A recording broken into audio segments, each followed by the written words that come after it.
राजस्थान विधानसभा चुनाव में अब कुछ ही महीनों का वक्त बचा है, लेकिन सचिन पायलट की खामोशी सवाल खड़े कर रही है कि आखिर सचिन पायलट जो अभी तक अनशन कर रहे थे, आंदोलन करने की बात कर रहे थे, इतने खामोश क्यों हो गए।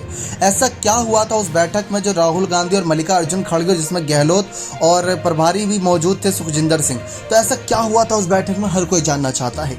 लेकिन इन सब के बीच कहा यह जा रहा था कि सचिन पायलट कांग्रेस पार्टी से ही नाराज चल रहे थे, कांग्रेस पार्टी के फैसलों से नाराज चल रहे थे। जो वसुंधरा सरकार में कामकाज हुए थे उस पर जांच चाहते थे, लेकिन खुलकर जांच भी नहीं हुई, कोई किसी गिरफ्तारी नहीं हुई, तो उन सब की वजह से नाराज थे। पेपर लीक के मामले हर बार सामने आते थे, नाराजगी वो जता रहे थे, इस बात में कोई दोहराई नहीं। लेकिन अचानक से सचिन पायलट खामोश हो गए। 15-20 दिन का उन्होंने अल्टीमेटम भी दिया था, आंदोलन करने की बात कर दी थी। मुद्दा आज भी वही है, इतनी जल्दी वो मुद्दा सॉल्व नहीं हुआ। जो मुद्दा 5 साल में उठा और करीब 15-20 दिन में सॉल्व क्या हो गया, वो आपको लगता है इतनी आसानी से नहीं। लेकिन सचिन पायलट की खामोशी सवाल खड़े कर रही है। अब बात इस बात की भी आती है कि सचिन पायलट को एक समय मुख्यमंत्री पद का प्रबल दावेदार माना जा रहा था 2018 में, लेकिन 2018 में अशोक गहलोत को मुख्यमंत्री पद पर बैठाया गया।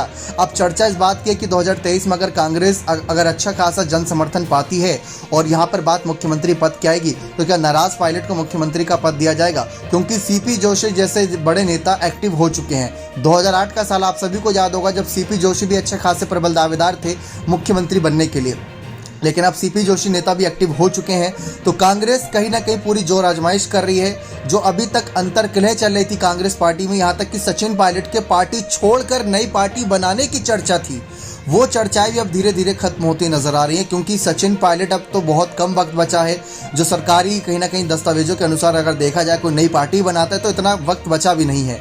पायलट को बहुत ऑफर मिले थे हनुमान बेनीवाल केजरीवाल की पार्टी की तरफ से, मायावती की पार्टी की तरफ से, लेकिन पायलट ने किसी का ऑफर स्वीकार नहीं किया। हर कोई उनको मुख्यमंत्री बनाने की बात कर रहा था। लेकिन अब राजस्थान की जनता उनको तो पसंद करती है, लेकिन क्या कांग्रेस उनको अब दावेदार समझती है?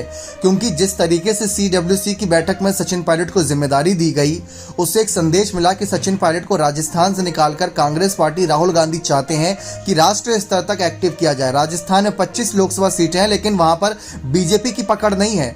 यहाँ पर कहा जा सकता है कि कहीं ना कहीं कांग्रेस की पकड़ नहीं, माफ कीजिएगा, बीजेपी की अच्छी खासी पकड़ है। तो वही लोकसभा सीटों को भी ध्यान में रखा जाए तो राज्यसभा, लोकसभा, ये सभी बहुत इंपॉर्टेंट भूमिका निभाता है। और सचिन पायलट जैसे नेताओं की जैसा बोलना जानते हैं, दिलचस्प बोलते हैं, जब भी बात करते हैं, जब भी कोई संदेश देते हैं जनता के लिए, तो ऐसे नेताओं की आवश्यकता रहती है आगे राष्ट्रीय स्तर तक। तो सचिन पायलट का इस्तेमाल वहां पर भी किया जा सकता है। तो मुख्यमंत्री पद को लेकर होगा फैसला या फिर राष्ट्रीय स्तर की राजनीति को लेकर अब क्या ही होगा, ये तो आने वाला वक्त बताएगा। लेकिन ये बात साफ थी कि पायलट नाराज थे। उनसे पूछा भी गया था कि आप मुख्यमंत्री नहीं बने तो क्या आपका फैसला था, उन्होंने कहा रात गई सो बात गई। अब देखते हैं रात गई सो बात गई को कितने हल्के में लिया सचिन पायलट ने, आगे क्या फैसला लेती है कांग्रेस पार्टी उनको लेकर। बने रहे चैनल के साथ, बहुत बहुत धन्यवाद।